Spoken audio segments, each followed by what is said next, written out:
Em plena Semana Santa, o Grande Tema convidou dois padres para falar sobre esta realidade que congrega milhões de fiéis em todo o mundo. José Luís Rodrigues e Martim Júnior, bem conhecidos pelas suas ações e declarações, por vezes polémicas, comentaram também a eleição do novo Papa, as mudanças que este pode instituir, a pobreza e a solidariedade espetáculo. Então, antes de mais, obrigado pela vossa presença e por terem aceito o nosso convite.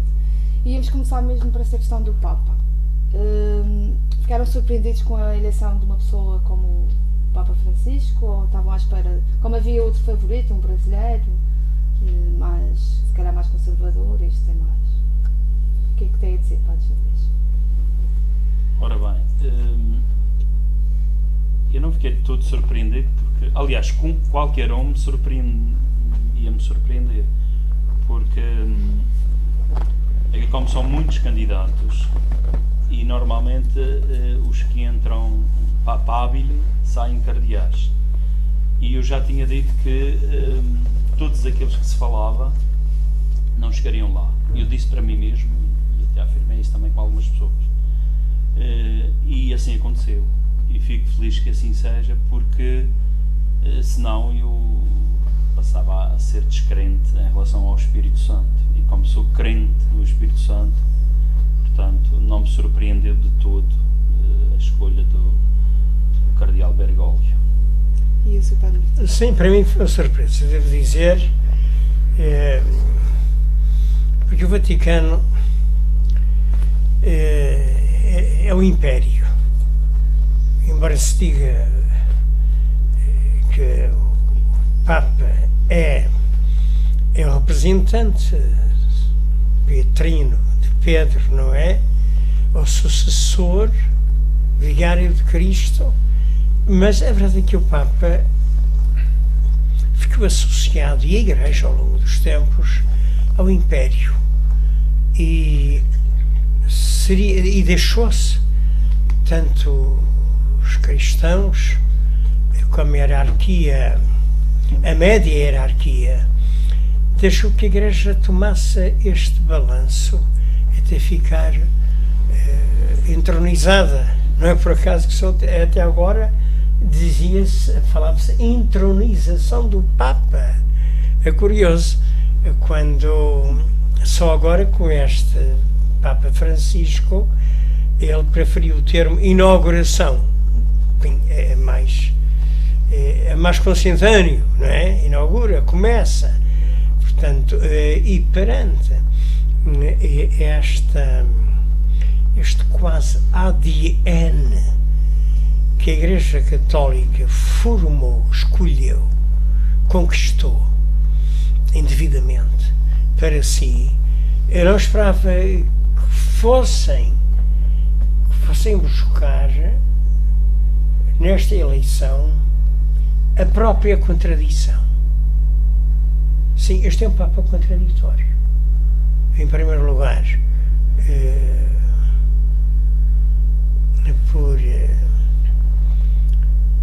por vir de onde vem. Há pouco um jornalista do El País, parece-me, dizia que os cardeais foram buscar, neste caso o Espírito Santo, e eu tenho muito que aquilo tem mais de terreno do que de Espírito Santo, mas desta vez a surpresa foi tanta que os cardeais como é que foram cair ou buscar ao fim do mundo, mas os papas de Roma não confiram com bons olhos os países latino-americanos, porque lá havia um forte fermento da teologia da libertação. Vivem de uma forma totalmente diferente. Ao ouvir dizer que este senhor vivia num simples apartamento, lembrei-me logo do Helder da Câmara, a quem visitei. Tive a sorte de conhecê-lo em Olinda e Recife em 72, vivia num modesto apartamento. Deixou o palácio episcopal para obras da diocese, da juventude, adultos, idosos, e, portanto, esta contradição da roupagem imperial, real, não é? Para ir buscar aquele que habita num simples apartamento é qualquer coisa que faz pensar noutros ventos Acha que vai haver extraterrestres. Vai haver mudanças? Vai. Já está. O que é que Já a está perspectiva? Olha, em primeiro lugar, por minha parte, eu penso que este Papa falou em parábolas gestuais. Os gestos dele foram mais do que as palavras. Não é? Ele, para já, desacralizou o papado. Já o Bento XVI disse-se na altura que o Bento XVI, ao desistir, quem diga renúncia ou resignação, bem, eu cá digo que por aí simplesmente desistiu de ser Papa. Pronto, desistiu. Só essa desistência foi uma forma de desacralizar, de desmitificar, ou desmitizar o papado. Este homem, quando aparece, de facto, ali não se armou com a cruz de ouro, que é um contrassenso. O Papa recamado de ouro e de prata, e com o Cristo na mão a cair aos pedaços, não é? É uma coisa, e de imagem de ouro ou dourado, não sei.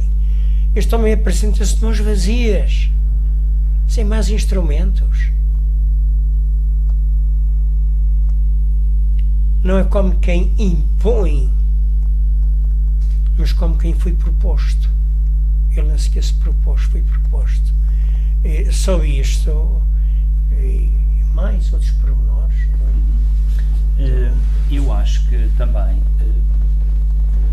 há aqui uma coisa que nós temos que salientar, aliás, duas coisas.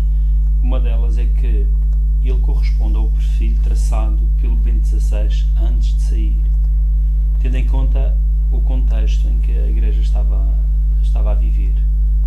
E há aqui duas coisas que pôs a nu a fragilidade da Igreja, que não poderia continuar a ser, digamos, a tentar pôr uma venda à frente dos olhos das pessoas e da sociedade e do mundo. Foi a questão da pedofilia e a corrupção no que diz respeito às finanças do Vaticano. Portanto, esses escândalos vieram mostrar que, de facto, aquela Igreja todo-poderosa, imperialista, quer dizer, tem pés de barro.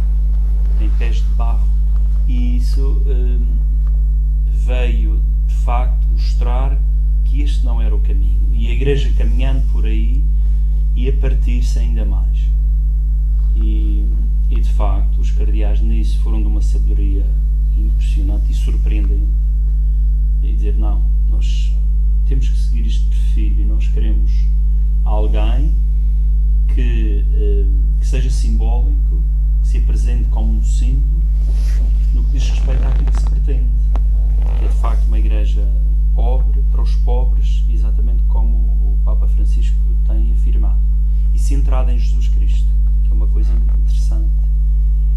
E pedir isso, portanto, ele ter essa consciência em relação ao papado e em relação à sua pessoa e à sua função agora como Papa, dizer que está ali em nome de Jesus Cristo, e dizer também isso aos cardeais. Nós temos que ser realmente fiéis à pessoa de Jesus Cristo, de tal forma que, mais importante do que ele ser o Papa e se apresentar como o Papa, eu sou o Bispo de Roma. E ele tem dito isso com alguma insistência. Portanto, tudo isto é, de facto, uma carga simbólica e uma grande viragem que está a acontecer na Igreja Católica e que vai ser muito importante para o futuro. E depois, alguém que assume esta função do papado e que se despe à maneira de São Francisco de Assis. O Paulo VI, em 1969, disse que nunca haveria um Papa chamado Francisco. Surpreendentemente, passado poucos anos, nós temos um Papa que se chama Francisco. E precisamente um pouco, tendo em conta isto que o Padre Martins estava a dizer, a Igreja imperialista, portanto, o Papa como um monarca absoluto, portanto, e a função de poder e de chefe de Estado que isso acarreta, portanto, era impossível haver um Papa chamar-se Francisco. E este pôs-se nu à frente das pessoas, à frente da multidão. Não para abençoar, mas primeiro para ser abençoado pela multidão. Aí está o outro gesto simbólico. E então depois é que vai abençoar. Ora, e desnudou-se de toda a parafernália imperialista que nós estávamos habituados a ver no Papa, e aparece aquele homem simples, vestido de branco, com uma cruz de ferro ao peito, os sapatos também, de facto, o outro sinal curioso, portanto, abdica de facto de toda esta carga simbólica que representava poder, e desnudou-se disso, pôs-se nu à frente da praça e à frente do mundo, a dizer aqui, eu estou aqui para servir, e servir especialmente os mais pobres. Isso é que é o grande sinal para este mundo, onde a riqueza é tão cobiçada e as lutas intestinais que há por causa da ganância do dinheiro. Ele vem dizer, isso não serve para nada enquanto nós estivermos pobres, enquanto tivermos gente na rua, a dormir nas ruas. Portanto, nós temos que voltar-nos para aí, para esses. O Papa vai ter que lutar bastante contra... Sublinhando o que o Padre José acabou de dizer, o que me fez estremecer, devo dizer, com a minha idade de padre, já de 50 anos, e já conheci vários papas, não é? Foi ele ter passado dos gestos, da linguagem gestual, ao poder da palavra. E o poder da palavra, quando ele, perante aquele friso dos notáveis, dos papáveis, dos santificáveis, toda aquela enorme trupe ou multidão de cardeais, aquilo que o Padre Luís disse, ele focalizou toda a espiritualidade, não é só a religiosidade, mais que a religiosidade, da espiritualidade em Jesus Cristo, e disse claramente, olhos nos olhos, com aquela calma de quem está possuído da verdade, e volta-se e diz, sem conhecermos a Jesus Cristo, sem estarmos com Jesus Cristo, podemos ser cristãos, podemos ser padres, podemos ser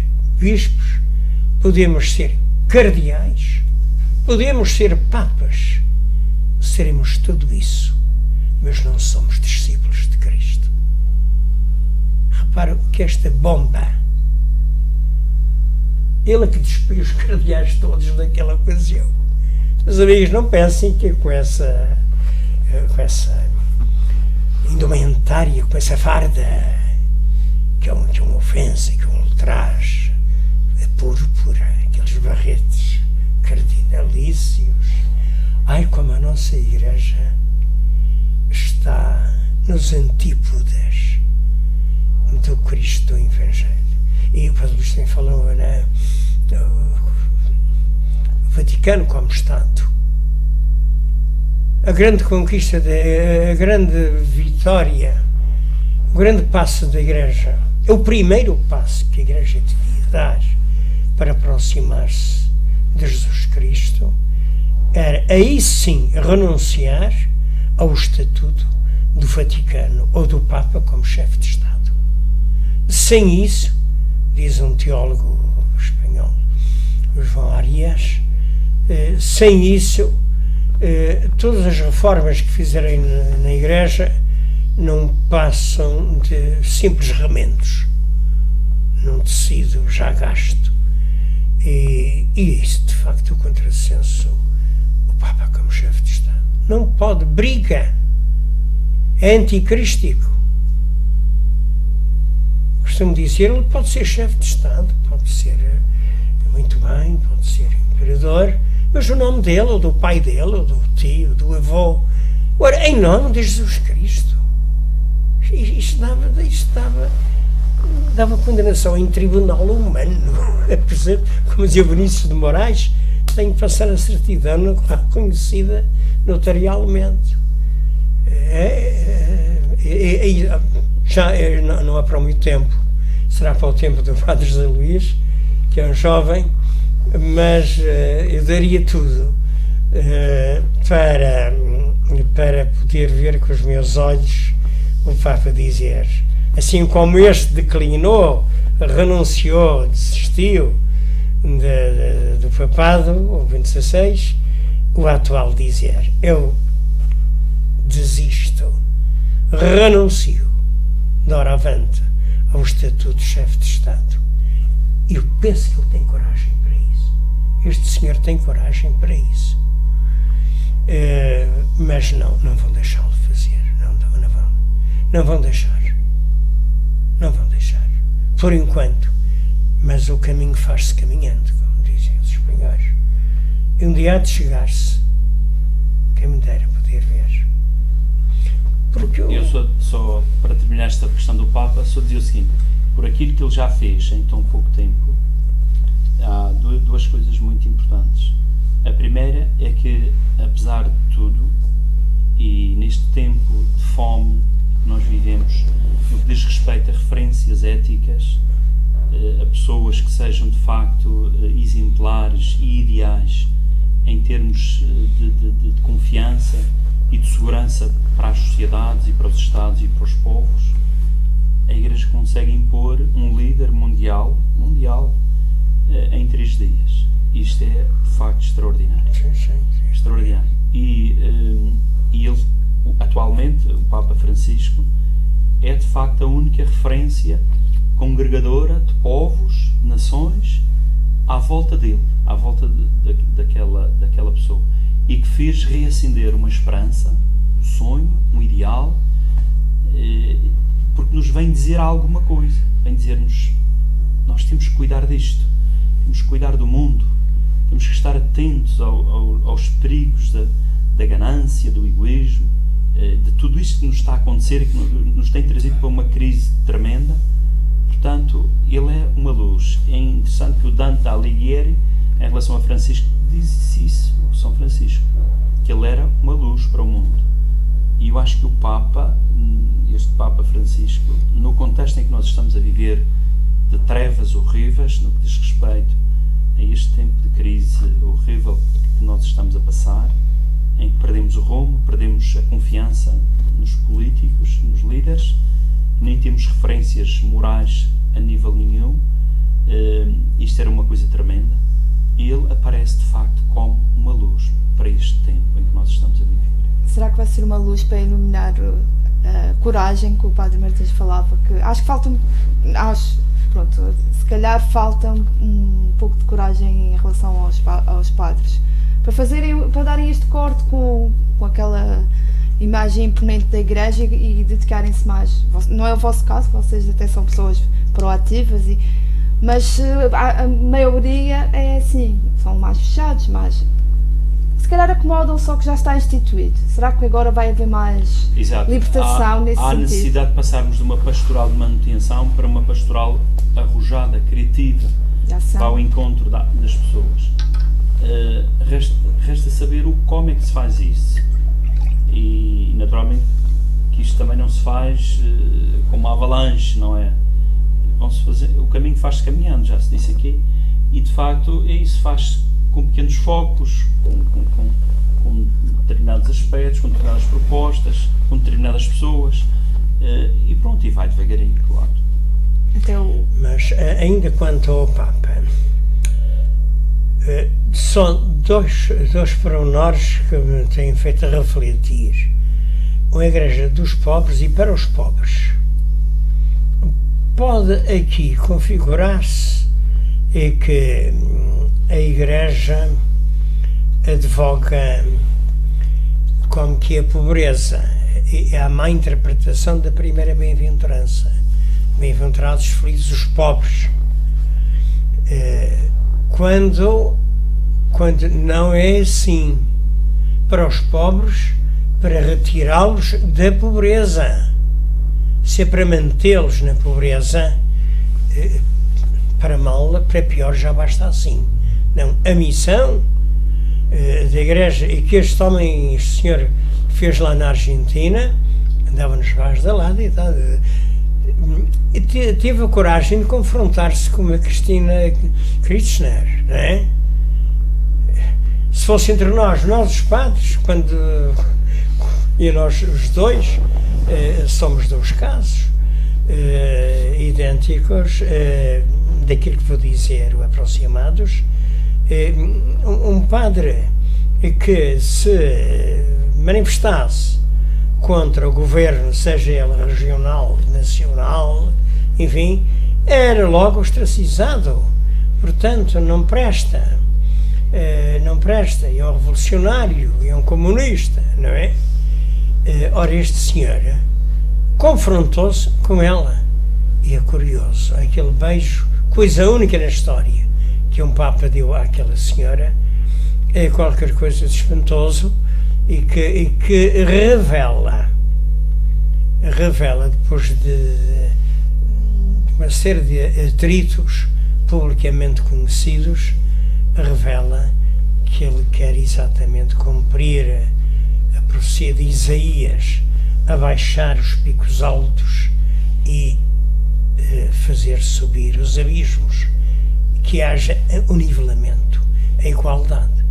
Esta é a igreja dos pobres. Cuidado, que é preciso ser pobre em espírito, isto é, na mentalidade, isto é, não ser ganancioso, não ser, portanto, avarento, sófrego, a igualdade. Outro aspecto foi aquilo que, o sentido da sua pergunta, será que isto vai dar mais coragem, cá está o clero e os cristãos? Esse é o cerne da questão. Esse é o cerne da questão. Há dias, visitando um colega nosso, um rapaz também que lá estava, visitando um colega nosso que estava doente, dizia: agora vocês é que têm de fazer qualquer coisa por isto.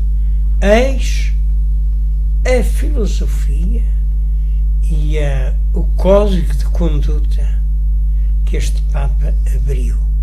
Ele deu o mote, deu o primeiro impulso, foi o primeiro motor. Mas se não houver bispos, padres cristãos de base, que são esses que são a igreja, juntamente com a hierarquia, mas se são de base, nada feito. Nada feito. E se houver algo, enfim, mais ou menos concluído, é efêmero. Tem que provir das bases. Todo o sistema, entre aspas, que o Cristo instituiu, provinha sempre das bases. Tanto mais que os bispos, nos primeiros tempos da Igreja, eram escolhidos pelo povo. São Celestino I tem uma frase que diz assim: não se imponha ao povo um bispo contra a vontade do povo. E mais, que o povo pode rejeitar o bispo que não escolheu. Esta aqui é de facto a respiração. Isto é que é a vida. Isto é que é a vida. O resto é tudo formatado à moda do imperialismo romano. O Vaticano, não esqueçamos, pelo qual onde os cristãos mais foram martirizados. E em cima dos cadáveres dos mártires sentou-se o Papa, o Imperador. Isto é tremendo, isto é ver como dizem os franceses, choca. Isso vai-se precisar reformular. Aí está a sua pergunta. Isto vai dar coragem? Isto vai dar coragem em bispos e padres? Os nossos bispos estão instalados. É uma igreja estática. Como na tropa, não é? O primeiro que se mexe, não é? Apanha. Mas, esperemos, não foi uma lufada, foi um tsunami de ar fresco esta eleição deste ano.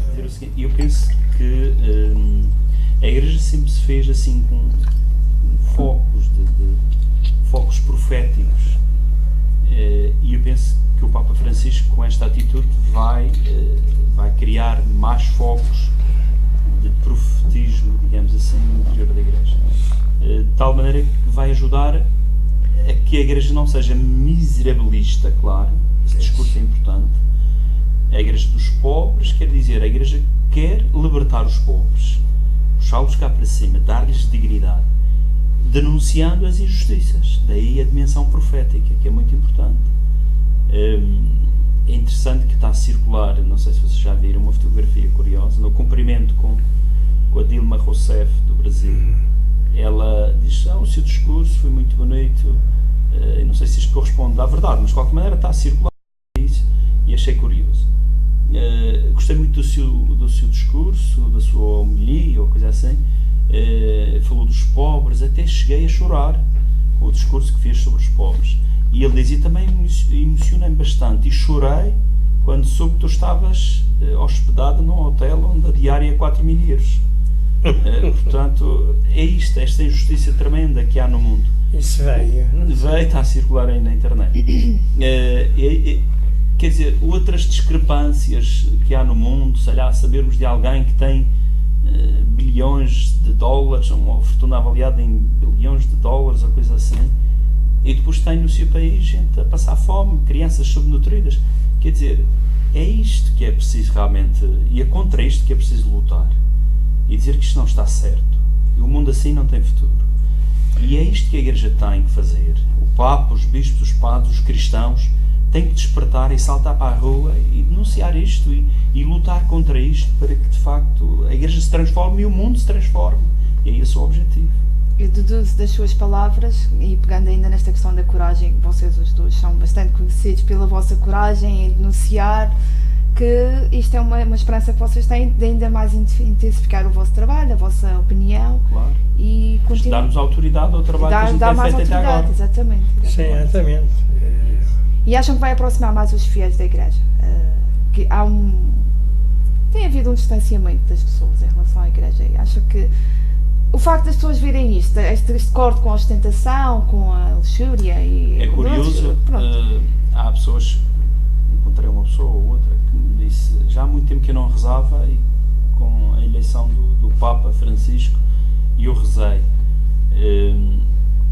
Quer dizer, naturalmente que as pessoas são importantes para as outras pessoas, é por isso que eu digo que se a gente vive um tempo de fome, de referências relativamente a lideranças, portanto isso para mim é sintomático e é revelador.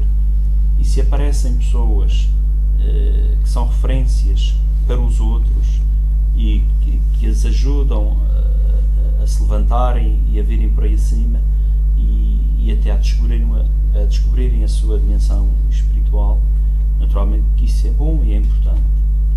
Agora, se há mais, se há menos, eu não sei, quer dizer, não gosto muito de fazer essa avaliação, porque hoje há muitas formas das pessoas se encontrarem consigo próprias e com Deus.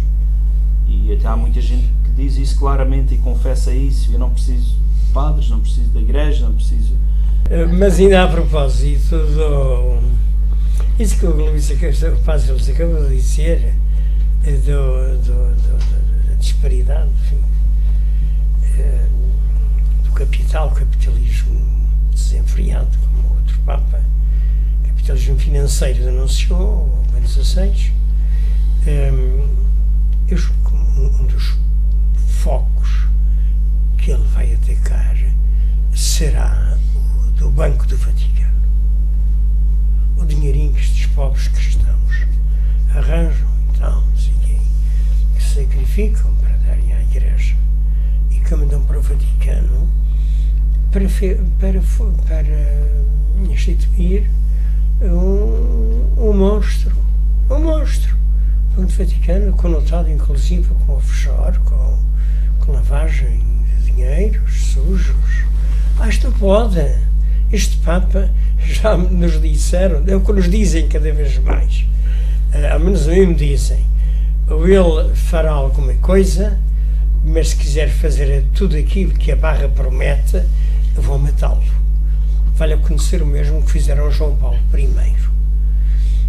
E cá está o poder das bases, cá está o poder da retaguarda, do exército, do autêntico exército, que são os cristãos, para impedir que se repita, enfim, esse crime, como fizeram Jesus Cristo. Temos agora na Semana Santa exatamente isso. Se houvesse povo não deixavam matar, mas fizeram aquele processo tudo às escondidas, todas à noite, e quando o povo que seguia a Jesus Cristo deu de contas disso, já era tarde, já não podia, já o processo estava no seu términos, e é isso que era necessário. Era bom, não há força. Agora, que há muita gente que não vai gostar do estilo deste Papa, eu tenho a impressão que não é, isto não é uma previsão infundada. Há muita gente, habituaram-se os cristãos a isto, eles não têm culpa. Os cristãos, se são assim, a culpa é dos educadores. E então deram uma formação estática ao cristão, não é? Como na tropa, estás aqui, o teu dever é estar aí. Aí, só respondes à chamada. Não podes intervir. E por conseguinte,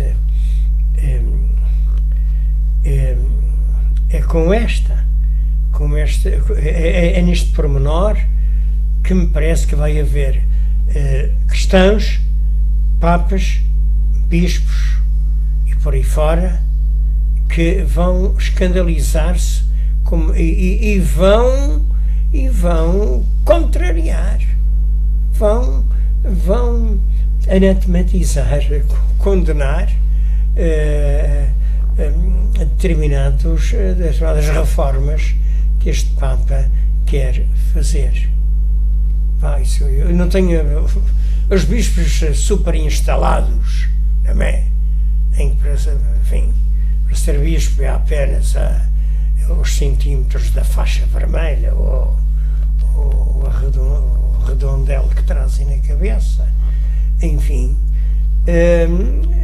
E nos anéis de ouro e de prata, que conversa é esta? É mesmo um anel de pescador, por muito bonito muito sentido que se queira dar, casar-se, um pescador casou, e bem, não, o anel de pescador não tem um significado. Este reconduziu-se a uma certa humildade no seu anel, não é? É um simples sinal, como a aliança, enfim, de quem é casado, mas reduziu-se a essa simplicidade.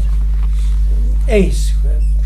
Para o Banco do Vaticano vai ser uma luta das maiores. Não esqueçamos que um dos administradores, anos atrás, apareceu enforcado nas margens do Rio Tamisa, em Londres, quando o Banco Vaticano foi à falência. Todas as instituições têm páginas horrorosas.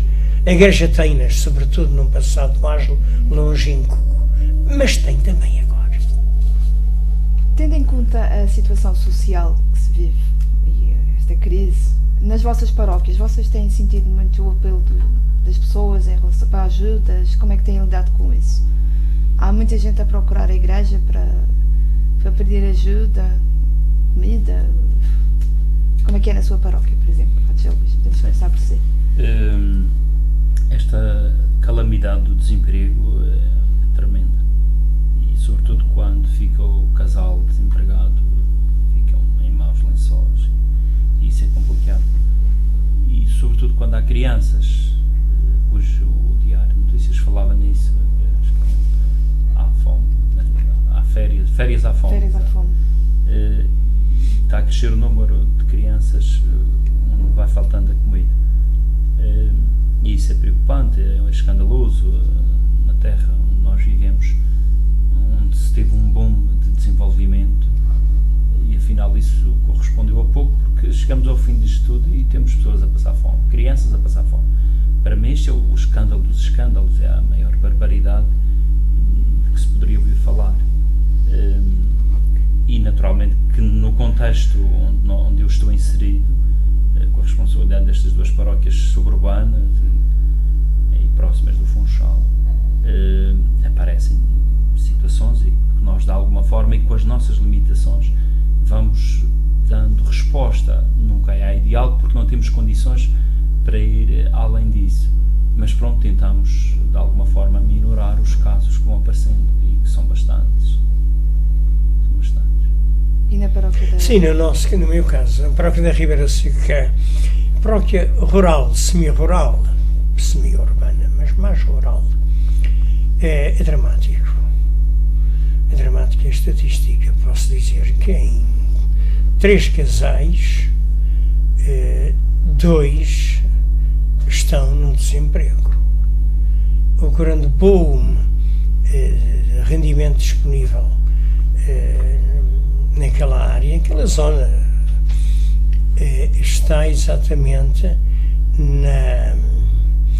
estava na construção civil. Portanto, isto foi um fosso, foi o que se viu, o que se está a ver. Agora, há uma diferença em relação aos habitantes das cidades, é que os camponeses, os habitantes das zonas rurais, têm uma certa defesa mais à mão, que são as terras, os poios, não é? E vê-se, quem passa, enfim, pelas levadas novas, a levada nova mais alto, vê muitos terrenos que antigamente estavam assim ao desbarato, absolutamente cobertos de ervas daninhas, agora aparecem verdejantes, cultivados, e eles vão buscar à porta de casa aquilo que os habitantes da cidade têm que ir buscar ao supermercado ou às barracas. Portanto,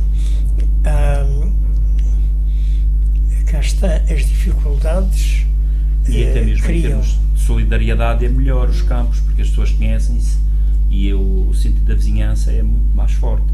Na cidade, às vezes, portanto, se aparecem, sentem-se envergonhados, porque de facto estavam aqui numa determinada medida quando tinham os salários e quando tinham uma vida regular e normal, tinham rendimentos para estarem aqui neste nível e de repente passam para um nível do chão. E isso é complicado, porque depois aparecer e a relação social é complexa. De tal forma que a maioria dos casos que nós temos, as pessoas querem que a gente as ajude, com certeza, mas mais ou menos discretamente ou escondido, para que ninguém veja. E isso quer dizer, mas a gente tem que respeitar, não é? Claro. Temos que respeitar as pessoas e respeitar também um pouco essa condição, porque isto, ser pobre é um estigma, e para quem estava aqui e depois passa para aqui é complicada a relação. E pronto, na medida do possível vamos minorando as situações, claro. Pois, mas esse sentimento persiste também nas populações rurais. Há um certo culto da personalidade. As pessoas não gostam de exibir a sua pobreza, afora raríssimas exceções. E têm o culto da sua nobreza de ser humano, não é? Então o que se passa, o que eu tenho notado, é que as pessoas entre si organizam-se, ajudam-se, como a Rosalícia acabou de dizer, sem pantalhas, sem um espetáculo público. Está a gerar-se a caridade espetáculo. Isto é tremendo. A caridade ajuda, a esmola ajuda, revela algo de anómalo na sociedade. Agora, a caridade espetáculo é de facto uma exploração do que de mais íntegro tem a pessoa humana, não é? E estamos a ver, já comentámos isso, parece que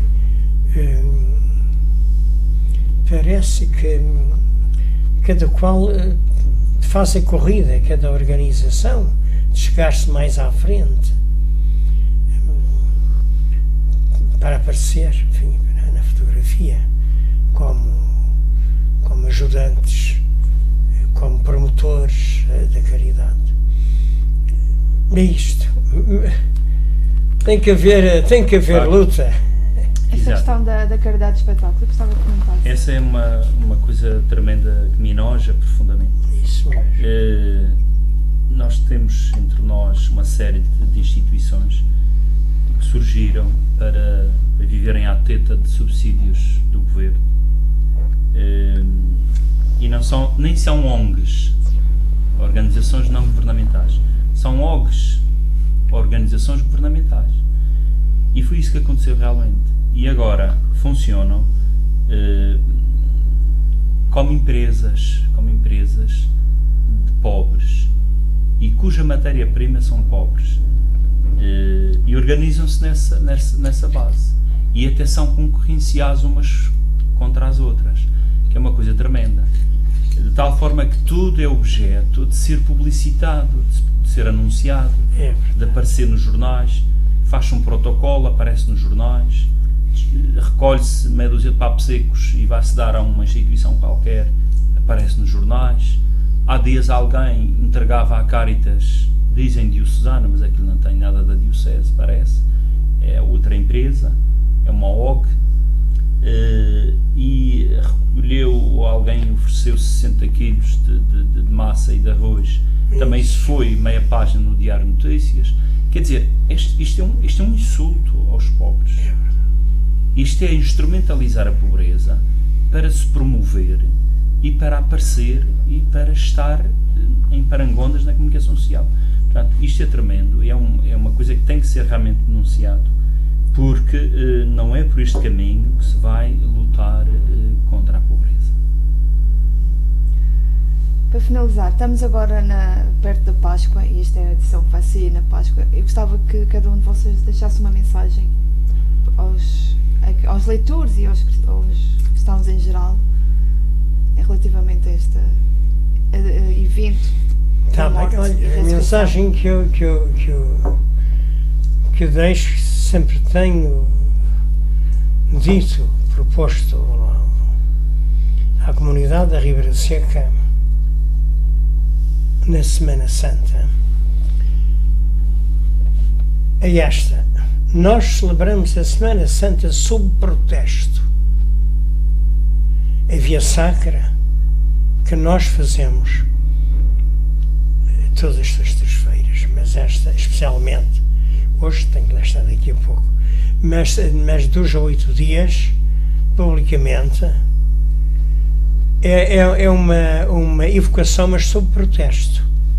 O que é que quer dizer com isto?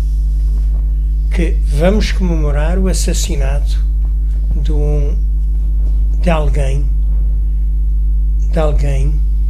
que veio transformar a humanidade, dar um sentido novo ao ser humano.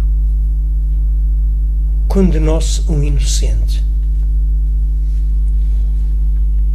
E neste percurso da Via Sacra, o sentimento que deve ficar é este: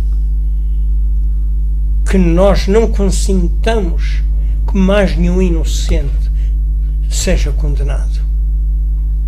por isso que nós colocamos também, evocamos nos quadros da Via Sacra não apenas a ladainha de lamúrias, de lamentações, o Jesus que caiu, coitadinho, desfigurado. Não. O Cristo disse, quando as mulheres de Jerusalém, à sua passagem, choravam por ele, disse: por mim ninguém chore. Não choreis por mim, senhoras. Chorai por vós e pelos vossos filhos. Como quem diz: preocupai-vos em mudar para que ninguém mais, nenhum dos vossos filhos, passe por isto que eu estou a passar. Porque Cristo foi condenado, crucificado, pelo poder religioso. Os mais interessados em espetar o Cristo na cruz foram o Anás e o Caifás, os sumos sacerdotes, os papas de hoje, digamos assim, os cardeais e bispos de hoje. Foi o poder político que depois foi pressionando o Herodes e o Pilatos. O Pilatos até disse: posto, não tem nada a ver com isto, levei as mãos. Mas não, cá está os sumos sacerdotes, se não o condenas, não és amigo do César. Vamos acusar-te ao César de Roma, ao imperador. Isto é diabólico. A Semana Santa, infelizmente, está transformada num espetáculo deprimente. Não é um tesourinho deprimente.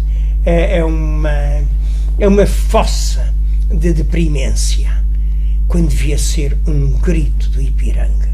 Um grito de revolta e um grito de ressurreição. De ressurreição. Foi por isso nós acreditamos que o Cristo deu, portanto, enquanto eles se banqueteavam, enfim, com taças, sabes, de espumante da época, quando viram que deram cabo dele, enganaram-se. Foi no silêncio desses 3 dias que ele preparou a sua vitória.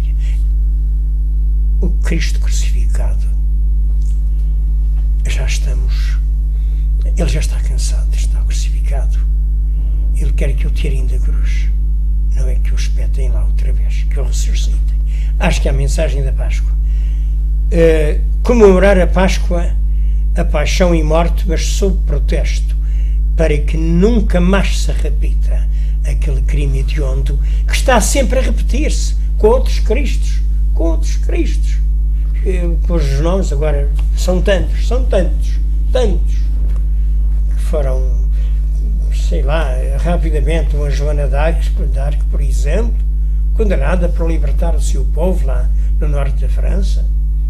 Aristides Sousa Mendes, que libertou tanta gente.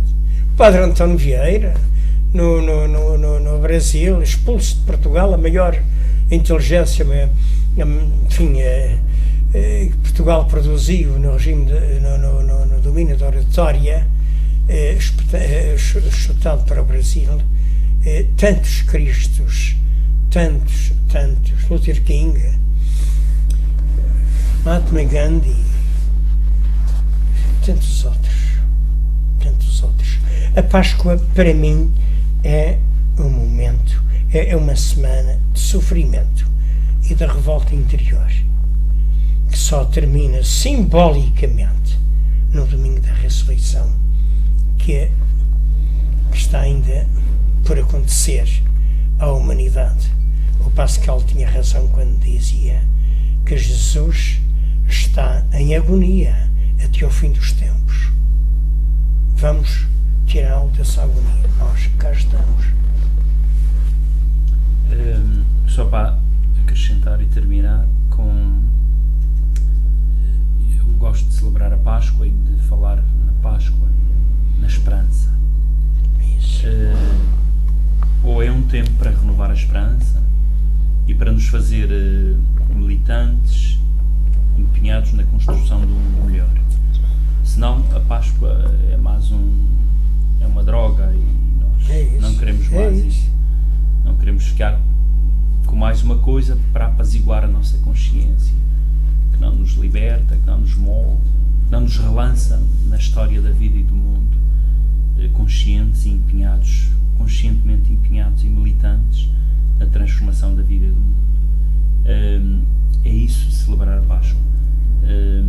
E que me faça instrumento de uma ação de qualquer coisa, quer dizer, onde há morte, que o leve a vida, onde há sofrimento, que o leve a libertação do sofrimento, por uma palavra, por uma visita, por uma presença, por qualquer gesto que seja, nem que seja simbólico, e por mais corriqueiro que ele seja, poderá fazer milagres. Porque o milagre não é uma coisa só do passado e só que acontece acima das nuvens, nada disso. O milagre acontece com as nossas mãos, com os nossos pés, com a nossa dedicação, com o nosso trabalho, com a nossa entrega, o nosso pensar, o nosso querer. Portanto, o milagre é aí, no dia-a-dia, no cotidiano da nossa vida. E então é preciso renovarmos em cada Páscoa a esperança nessa realidade outra que Deus quer para nós e que nós também temos que querer. E não ficarmos à espera que uma entidade fora de nós venha realizar.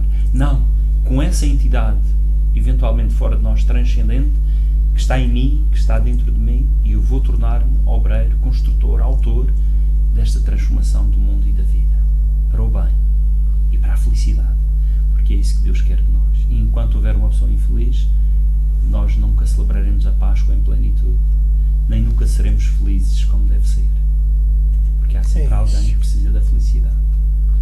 Sim, senhor. Muito obrigado.